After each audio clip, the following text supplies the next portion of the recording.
kemerdekaan Indonesia di tahun 1945, Belanda kembali berupaya untuk berkuasa di Indonesia setelah kekalahan Jepang. Namun, kehadiran Belanda melalui nikah nyatanya mendapatkan berbagai perlawanan, baik dari TKR maupun rakyat sipil yang membentuk berbagai kesatuan laskar. Semakin menjamurnya laskar-laskar rakyat hingga tahun 1949, nyatanya memiliki sisi negatif bagi keuangan pemerintah maupun profesionalisme tentara, hingga Hatta berupaya untuk membentuk kebijakan reorganisasi dan rasionalisasi yang berdampak langsung terhadap Kahar Muzakar selaku pimpinan laskar-laskar rakyat di Sulawesi, hingga melahirkan pemberontakan yang akan kita bahas dalam materi kita kali ini, yaitu pemberontakan DITII Sulawesi Selatan. Nah, untuk memudahkan kita dalam memahami materi, maka dari itu perhatikan peta konsep berikut ini. Pertama, kita akan melihat latar belakang lahirnya DITII Sulawesi Selatan. Kedua, kita akan melihat bagaimana jalannya pemberontakan. Ketiga, kita akan melihat bagaimana akhir pemberontakan. Dan yang terakhir yaitu kesimpulan. Maka dari itu, yuk kita bahas konsep kita yang pertama. Latar belakang dari lahirnya DITII Sulawesi Selatan diakibatkan oleh kekecewaan mendalam Kahar Muzakar terhadap ditolaknya Kesatuan Kriawan Sulawesi Selatan atau KGSS ke dalam APRIS. KGSS sendiri merupakan gabungan dari seluruh laskar-laskar rakyat di Sulawesi Selatan yang telah berkontribusi dalam Perang Gerilya untuk memerintahkan kemerdekaan Indonesia. Namun setelah kemerdekaan berakhir dengan penandatanganan konferensi Meja Bundar, maka Kahar Muzakar diutus ke Sulawesi Selatan untuk menangani rekronisasi laskar-laskar dengan membentukkan KGSS dan menjadikan Kahar sebagai pemimpinannya, dan tepat di tanggal 1 Juli tahun 1950, Kahar Muzakar atas nama KGGS menemui Panglima Teritorium ke-7 Wariumuana, yaitu Alex F. Reinty, kewilaraan dalam rangka untuk permintaan agar gagasan diterima sebagai bagian dari APRIS dengan membentukkan Priagane Hasanuddin.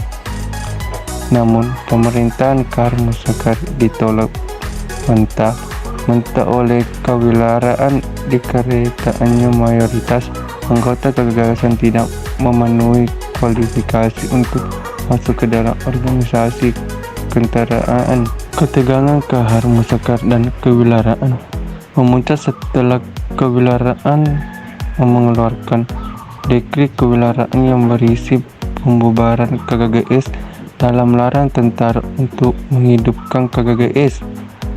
Mendengar dekret tersebut, maka di tanggal 5 Juli tahun 1950, Kahar Muzakar yang murka memutuskan untuk bergelirannya ke dalam hutan bersama dengan 7.000 pasukan KGGS dan menjadi awal dari lahirnya pemberontakan Kahar Muzakar di Sulawesi Selatan. Selanjutnya, kita akan melihat bagaimana jalannya pemberontakan. Setelah KGSS berbulan-bulan berada di hutan, pemerintah akhirnya berusaha untuk memenuhi keinginan KGSS. Perdana Menteri Natsir di tanggal 13 November tahun 1950 menerima KGSS sebagai bagian dari TNI. Namun, untuk sementara KGSS berada di dalam Korps Cadangan Nasional atau CNT. Sebelum dibentuknya Brigade Hasanuddin, solusi yang diberikan oleh pemerintah pusat berdampak terhadap sikap Kahar Muzakar dan KGSS yang melunak dan memutuskan untuk keluar dari hutan serta menerima kebijakan tersebut. Namun, ketika proses pelantikan pembentukan Brigade Hasanuddin, Pangdam Indonesia Timur, Letkol Kosasi, memutuskan untuk mendekati batalion-batalion dalam kesatuan KGSS dan melantiknya satu persatu tanpa melalui Kahar Muzakkar. Merasa dibohongi oleh TNI, Kahar Muzakkar dengan sisa-sisa batalion yang belum bergabung dengan TNI memutuskan untuk kembali lari ke hutan dan melancarkan pemberontakan terbuka di bulan Agustus tahun 1951. Dalam proses pemberontakannya, Kahar Muzakkar di tanggal 20 Januari tahun 1952 mulai aktif berkomunikasi dengan Kartosuwiryo dan tepat di tanggal 7 Agustus di tahun 1953, Kahar Muzakkar beserta pasukan KGSS memutuskan untuk bergabung dalam satu panji negara Islam Indonesia pimpinan Kartosuwiryo. Saat itu, kelompok Kahar Muzakkar disebut sebagai Republik Persatuan Islam Indonesia atau RPII yang bermarkas di Gunung Latimojong Nrekang, Sulawesi Selatan. Selanjutnya kita akan melihat bagaimana akhir dari pemberontakan DITII Sulawesi Selatan.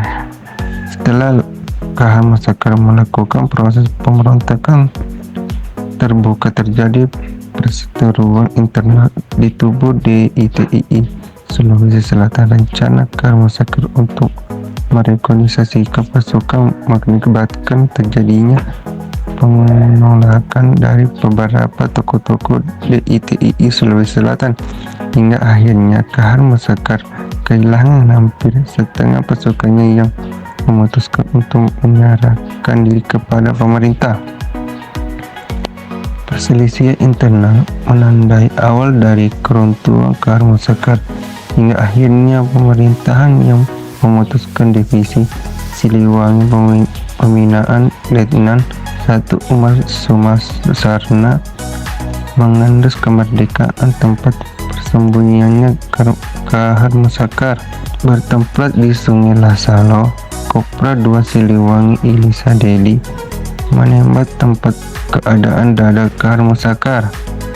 Kabar berita kematian Kahar Muzakkar menjadi akhir dari pemberontakan DITII Sulawesi Selatan. Dan selanjutnya mari kita tarik kesimpulannya. Kesimpulan dari materi pemberontakan DITII Sulawesi Selatan yaitu: pertama, latar belakang berupa kekecewaan Kahar Muzakkar atas ditolaknya KGSS ke dalam APRIS untuk membentuk Brigade Hasanuddin.